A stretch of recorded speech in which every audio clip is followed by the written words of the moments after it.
Emma by Jane Austen. Chapter 11. Mr. Elton must now be left to himself. It was no longer in Emma's power to superintend his happiness or quicken his measures.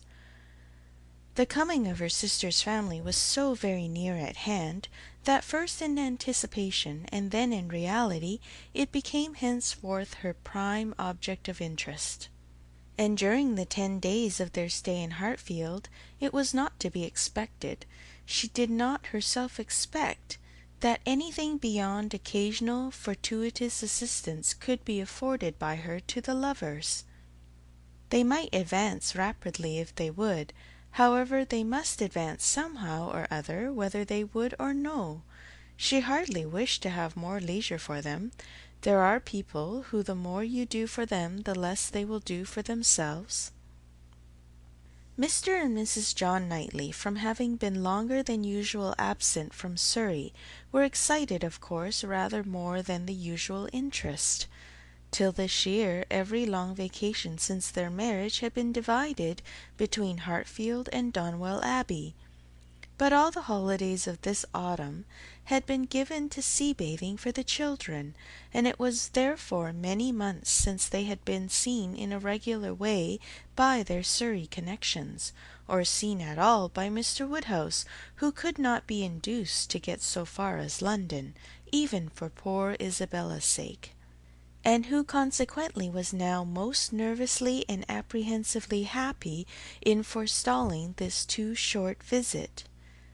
He thought much of the evils of the journey for her, and not a little of the fatigues of his own horses and coachman, who were to bring them some of the party the last half of the way.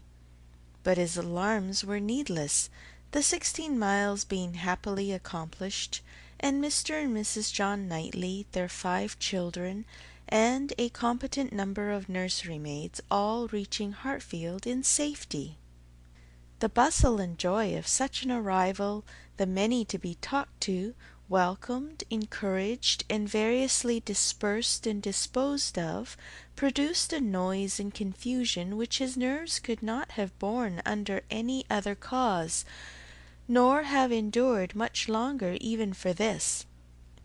But the ways of Hartfield and the feelings of her father were so respected by Mrs. John Knightley, that in spite of maternal solicitude for the immediate enjoyment of her little ones, and for their having instantly all the liberty and attendance, all the eating and drinking and sleeping and playing, which they could possibly wish for, without the smallest delay, the children were never allowed to be long a disturbance to him, either in themselves or in any restless attendance on them. Mrs. John Knightley was a pretty, elegant little woman, of gentle, quiet manners, and a disposition remarkably amiable and affectionate, wrapped up in her family.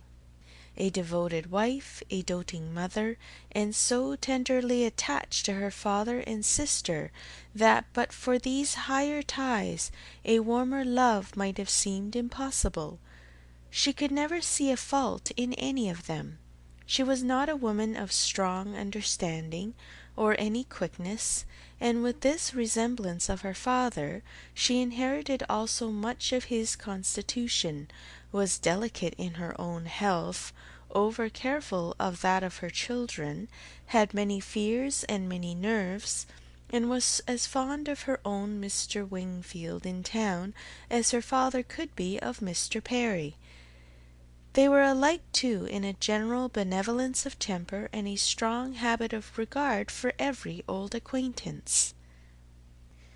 Mr. John Knightley was a tall, gentlemanlike, and very clever man, riding in his profession, domestic and respectable in his private character, but with reserved manners which prevented his being generally pleasing, and capable of being sometimes out of humour.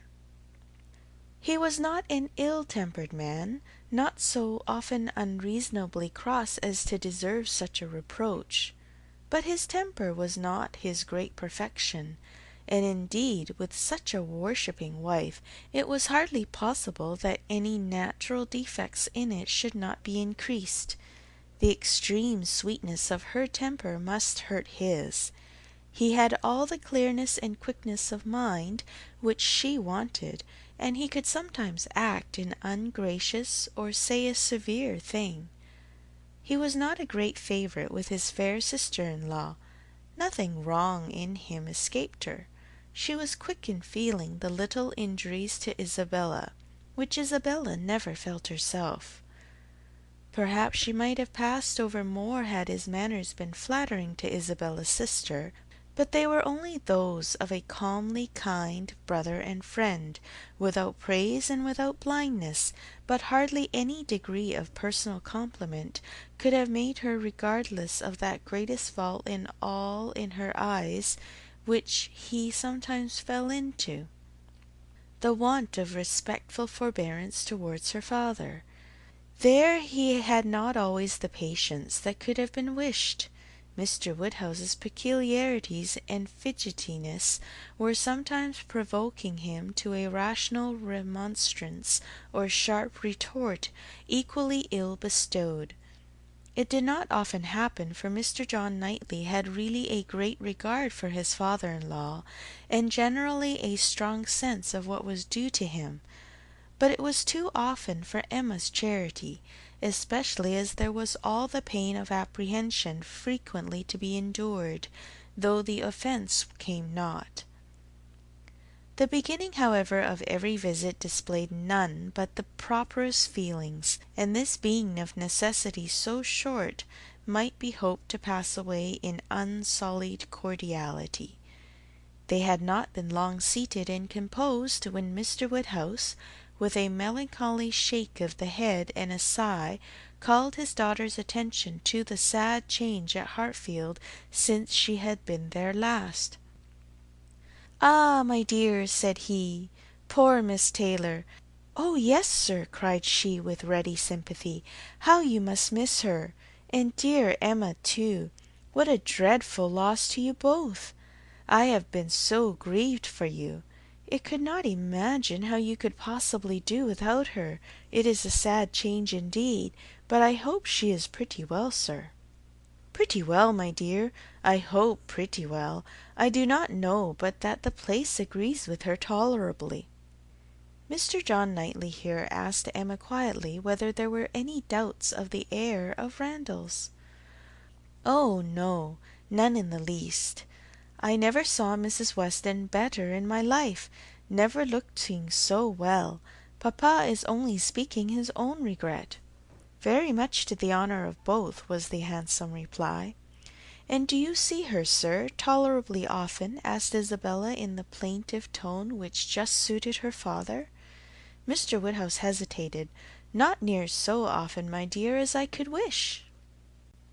"Oh, papa, we have missed seeing them but one entire day since they married. Either in the morning or evening of every day, excepting one, have we seen either Mr. Weston or Mrs. Weston, and generally both, either at Randalls or here, and as you may suppose, Isabella, most frequently here. They are very, very kind in their visits. Mr. Weston is really as kind as herself. Papa, if you speak in that melancholy way, you will be giving Isabella a false idea of us all. Everybody must be aware that Miss Taylor must be missed, but everybody ought also to be assured that Mr. and Mrs. Weston do really prevent our missing her by any means to the extent we ourselves anticipated, which is the exact truth." "Just as it should be," said Mr. John Knightley, "and just as I hoped it was from your letters. Her wish of showing you attention could not be doubted, and his being a disengaged and social man makes it all easy. I have been always telling you, my love, that I had no idea of the change being so very material to Hartfield as you apprehended, and now you have Emma's account. I hope you will be satisfied." "Why, to be sure," said Mr. Woodhouse. "Yes, certainly. I cannot deny that Mrs. Weston, poor Mrs. Weston, does come and see us pretty often, but then she is always obliged to go away again. It would be very hard upon Mr. Weston if she did not, papa. You quite forget poor Mr. Weston." I think indeed, said John Knightley pleasantly, that Mr. Weston has some little claim. You and I, Emma, will venture to take the part of the poor husband. I being a husband, and you not being a wife, the claims of the man may very likely strike us with equal force. As for Isabella, she has been married long enough to see the convenience of putting all the Mr. Westons aside as much as she can. Me, my love, cried his wife, hearing and understanding only in part. Are you talking about me? I am sure nobody ought to be, or can be, a greater advocate for matrimony than I am, and if it had not been for the misery of her leaving Hartfield, I should never have thought of Miss Taylor but as the most fortunate woman in the world. And as to slighting Mr. Weston, that excellent Mr. Weston, I think there is nothing he does not deserve. I believe he is one of the very best tempered men ever existed. Excepting yourself and your brother, I do not know his equal for temper. I shall never forget his flying Henry's kite for him that very windy day last Easter, and ever since his particular kindness last September 12th in writing that note at 12 o'clock at night, on purpose to assure me that there was no scarlet fever at Cobham. I have been convinced there could not be a more feeling heart nor a better man in existence. If anybody can deserve him, it must be Miss Taylor. Where is the young man? said Mr. John Knightley. Has he been here on this occasion, or has he not? He has not been here yet, replied Emma. There was a strong expectation of his coming soon after the marriage, but it ended in nothing, and I have not heard him mentioned lately. But you should tell them of the letter, my dear, said her father. He wrote a letter to poor Mrs. Weston, to congratulate her, and a very proper handsome letter it was. She showed it to me. I thought it very well done of him indeed. Whether it was his own idea, you know, one cannot tell. He is but young, and his uncle perhaps. My dear papa, he is 23. You forget how time passes. 23! Is he indeed? Well, I could not have thought it. And he was but 2 years old when he lost his poor mother. Well, time does fly indeed, and my memory is very bad. However, it was an exceedingly good letter, and gave Mr. and Mrs. Weston a great deal of pleasure. I remember it was written from Weymouth, and dated September 28th, and began, "My dear Madam," but I forget how it went on, and it was signed F. C. Weston Churchill. I remember that perfectly. How very pleasing and proper of him, cried the good-hearted Mrs. John Knightley. I have no doubt of his being a most amiable young man, but how sad it is that he should not live at home with his father. There is something so shocking in a child's being taken away from his parents and natural home. I could never comprehend how Mr. Weston could part with him. To give up one's child! I really never could think well of anybody who proposed such a thing to anybody else. Nobody ever did think well of the Churchills, I fancy, observed Mr. John Knightley coolly, but you need not imagine Mr. Weston to have felt what you would feel in giving up Henry or John. Mr. Weston is rather an easy, cheerful tempered man than a man of strong feelings. He takes things as he finds them, and makes enjoyment of them somehow or other, depending, I suspect, much more upon what is called society for his comforts, that is, upon the power of eating and drinking, and playing whist with his neighbours 5 times a week, than upon family affection or anything that home affords. Emma could not like what bordered on a reflection on Mr. Weston, and half a mind to take it up, but she struggled and let it pass. She would keep the peace if possible, and there was something honourable and valuable in the strong domestic habits, the all-sufficiency of home to himself, whence resulted her brother's disposition to look down on the common rate of social intercourse, and those to whom it was important. It had a high claim to forbearance. End of chapter 11.